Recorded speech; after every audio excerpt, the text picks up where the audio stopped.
Bonjour et bienvenue dans ce cours où nous quittons l'intérieur protégé du lycée et des salles de classe pour partir à l'ascension des montagnes des Alpes franco-italiennes, non loin de Briançon. Nous sommes ici à Montgenèvre, une station de ski qui en été est verdoyante. Les élèves commencent une ascension qui va durer plusieurs heures.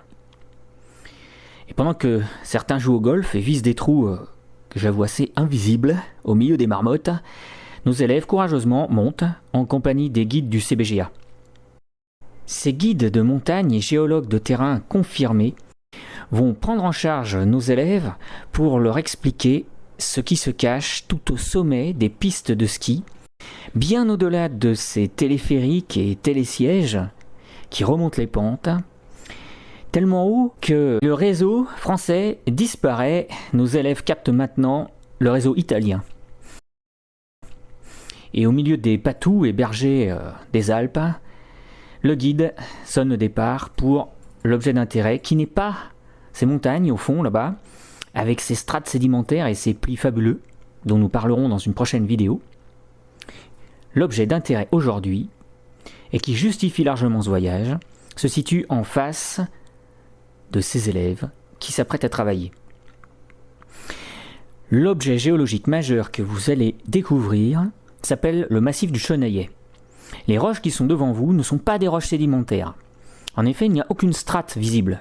Pourtant, on voit bien des couches avec des teintes variables, mais ces teintes sont de type noir à rouge au sommet. On voit des élèves qui descendent cette pente. Aujourd'hui, on en comptera plusieurs centaines, et sur une année scolaire complète, entre 10 et 15 000. L'objet est donc d'un intérêt majeur. En dessous des roches de couleur rouge sombre, avec des éboulis très fins, sans aucun végétaux, on découvre des roches de couleur gris à verte. Ce sont des roches vertes. Et une végétation, mais très peu abondante, montre la différence entre ces deux couches. Et plus bas, une roche très étonnante apparaît. Elle est de couleur noire avec certains reflets verts. Les premiers géologues qui l'ont découverte l'ont appelée serpentine parce qu'elle fait penser à une peau de serpent. Prenons un objet de cette couche dans la main. La roche qui est ici est d'un type très particulier. Elle est cristallisée puisque des cristaux en feuillet apparaissent et font vraiment penser à des pyroxènes. Mais le reste de la roche est une pâte sombre, pourtant elle n'est pas microlithique. La seule façon de voir ce qu'il y a à l'intérieur est donc d'utiliser d'une part une clé de détermination et d'autre part une lame mince. Cette roche que je tiens dans la main et que j'ai trouvée à mes pieds, on la retrouve ici et croyez-moi, elle vaut le voyage. Il n'existe que 3 endroits au monde où on peut la voir et c'est le seul en Europe. Alors la clé nous dit que la roche est cohérente, pas de bulle d'air à l'intérieur, la roche est pleine, la roche est sombre, sans débit en feuillet, donc ce n'est pas un schiste, et par contre on voit quelques minéraux à l'intérieur, brillants et feuilletés. C'est donc une serpentinite. Au microscope polarisé, on observe des minéraux de teinte très vive. On reconnaît immédiatement l'olivine, mais cette olivine est résiduelle. Elle est entourée de petits minéraux gris-noirs qui sont appelés serpentines par les géologues, mais qui sont en fait d'anciennes olivines qui ont subi un métamorphisme hydraté. Et du coup, on peut dire que ce sont des péridotites du manteau métamorphisés. Cette roche est donc extrêmement rare. Mais, vous allez me dire, une roche du manteau, normalement, on la trouve à plusieurs dizaines de kilomètres de profondeur. On ne peut jamais l'observer en surface. Qu'est-ce qui peut expliquer que ces roches, aujourd'hui, soient là, juste devant nous ? Pour répondre à cette question, il faut observer les roches qui se trouvent autour. En particulier, les roches qui sont juste au-dessus. Ces roches de couleur gris clair à verte, nous devons aller les observer de plus près. Ensuite, il faudra monter. Alors jusqu'à où ? Eh bien jusqu'à la limite avec la couche qui correspond au sommet. Cette couche de couleur gris, foncé, noir presque, avec des reflets rouges. Le rouge, c'est toujours la preuve d'oxyde de fer. sont donc des minéraux ferromagnésiens. Normalement, les roches sombres comme ça, riches en ferromagnésiens, c'est pas des roches de la croûte continentale. Ce sont des roches de la croûte océanique, comme des basaltes par exemple. Mais c'est pas possible de trouver des basaltes ici, il faut aller vérifier. Donc on va devoir monter et serpenter sur la petite route. Voilà, nous sommes arrivés au sommet et après un dernier effort, nous observons ces roches extraordinaires. Cet ensemble-là, encore une fois, est unique en Europe. L'élève qui se trouve en bas à gauche indique l'échelle de l'objet géologique qu'on observe. Les boules que vous voyez au bas de cet ensemble géologique font penser à des coussins. C'est un coussin. À droite, un autre coussin. Encore à droite, un coussin aplati.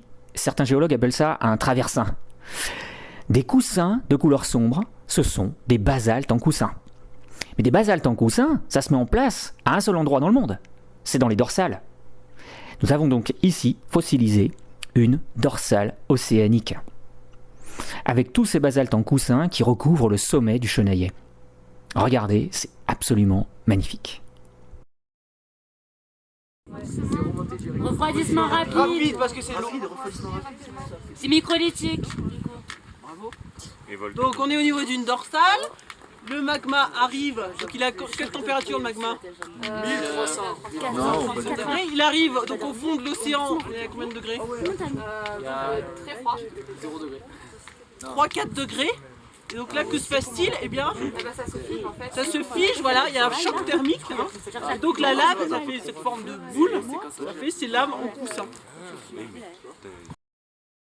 Ces laves se sont mises en place dans un océan alpin qui se trouvait sous nos pieds, et dans une période comprise entre 100 et 130 millions d'années. C'est donc un océan fossile que nous avons pu observer. En dessous des basaltes se trouvent des roches plus claires, grises, grenues, cristallisées. Il s'agit de gabbros, typiques aussi de la croûte océanique. Mais par endroits, on retrouve des filons sombres à l'intérieur. Non, c'est le gabbro là. Ça, c'est ça? Non, Non, ça c'est c'est ça. gros noir là, ouais. Ça, c'est le gabbro. Ouais, d'accord. Ouais. Et au milieu, Et au milieu, laissez-moi réfléchir. voilà. On a déjà vu. Voilà, c'est du basalte, Ouais, du exactement. basalte, bien C'est sûr. du Ouais, basalte. d'accord, hein, c'était du basalte. Ouais.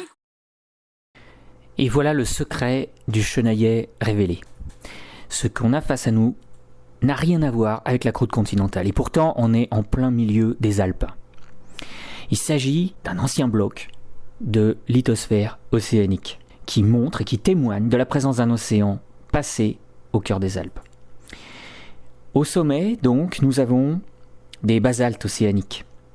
Juste en dessous, des gabbros océaniques. La limite jaune est basculée, ce qui montre que ce fragment de croûte océanique a été complètement basculé.